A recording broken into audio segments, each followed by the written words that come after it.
Daar is hy nou. Daar hang die potjie vir die mieliepap. Die skaap, skenkel, kookvleis, potjie se eie is aan die kook. Die watertjie raak warm daar vir die mieliepapie. Ongelukkig nou 'n gevriesde groentjie, maar hy gaan ook werk. Daar is hy nou. Kom ons haal vir 'n potjie af.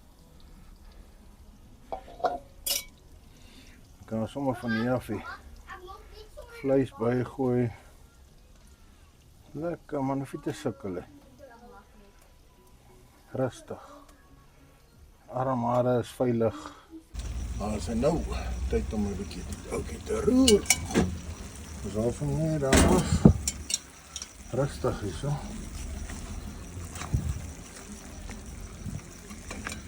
Roer een bietjie. Die oudjies net alle kante getan word.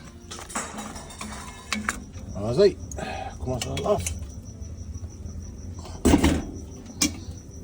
Kyk ons bietjie hoe lyk die dinge hier binne.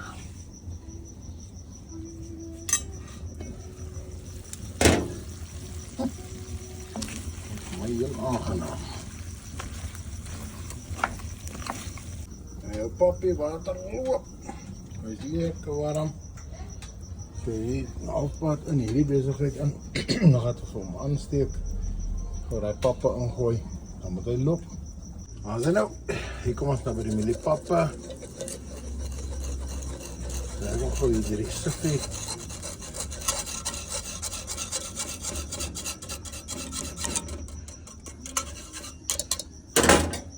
Dit vir siffie weg. Kyk ons hier. Daar is hy nou. Kyk hoe trek die oukie. Zo, hy lyk vir my daar.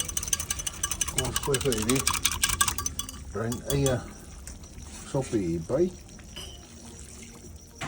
Wanneer daai sous is so bietjie.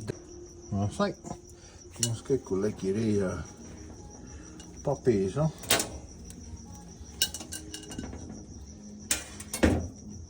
Zo. Dat lijkt goed.